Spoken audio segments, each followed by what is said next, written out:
چێ خۆی بەلایانی پەیوەندیدار دەزانێت بێ بەهانامانەوە.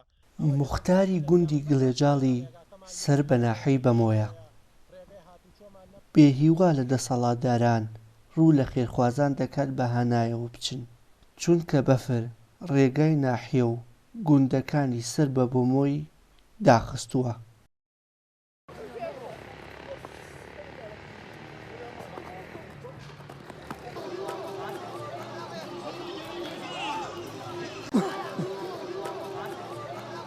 تا دێت لە دەروازەی دەربەندی سەرتەک نزیک دەبینەوە.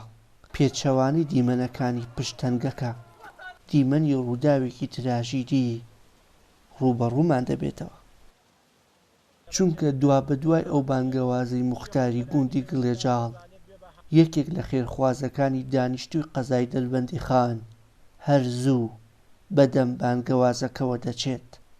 بەڵام لە دەربەندی سەرتەک بلدۆزەرەکەی ناتوانێت بەهۆی بەستووی شەقامەکە سەر بکەوێت و دەکەوێتە نێو یەکێک لە دۆڵەکانی دەربەندەکە و دەست بە جێفایەقی تەمەن 51 ساڵ گیان لەدەست دەدات.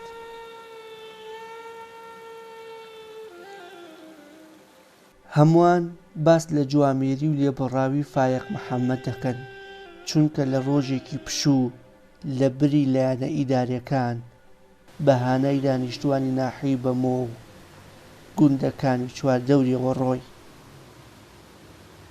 لە دەوری سەعاتدا ئەم ڕووداوە بووە سەرەڕاش خەڵکی گوندی سەرتەک بەهانایەوە چوون کۆمەڵی خەڵکی خێرخواز بەرگری شارستانی مەیدان پۆلیس ئاسایش دەستیان خۆش بێ لەگەڵ خەڵکی گوندی سەرتەک بە هاوکاری خەڵکێکی زۆر توانیمان کابرا لەژێر سیارەکەی دەرکەین و بەڵام بەداخەوە وەفاتی کردو.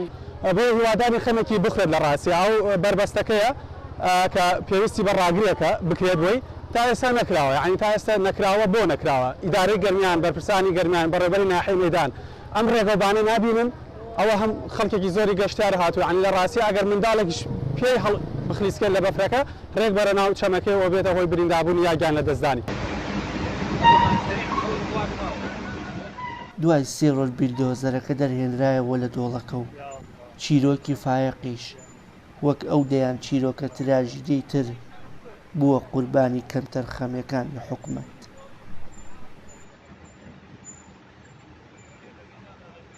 خانەوادەی فایق نایشارنەوە لە ڕووی مادیەوە توانای فایق لە ئاستێکی بەرزدا نەبووە، بەڵام خاوەن ویژدانێکی زیندوو و دڵێکی دەوڵەمەند بووە. خۆی شۆفڕی نەبووە لە حقەتا، بەڵام لای کۆمپانیا شتەکان داوایان کردو و لە کۆمپانیا شتەکان ئیشی کردووە و هەر خەریکی ئەو شتانە بووە، نایتر خۆی وەکو ئیشێکی سەرەکی هەر ئەو ئیشەی بووە، سایقی شۆفڵ بوو. وەڵا ئێمە لەو بەرۆکە دەرمانێنە هاوردمان و بردمان بۆ ئەمەرجنسیەکە و لەوێ ئیتر لەوێ فاسی دکتۆر و شتیان بۆ کرد و لە مزگەوتی مەلازایت لەوێ شۆردمان و ئیتر کۆمەڵی خەڵکی زۆر نوێژمان لەسەر کرد و بەڕێمان کرد بۆ قەبرستانی کانیسارد. وشیار محەممەد، کەناڵی ئاسمانی پەیام، گوندی سەرتەکی سەر بە ناحیەی مەیدان.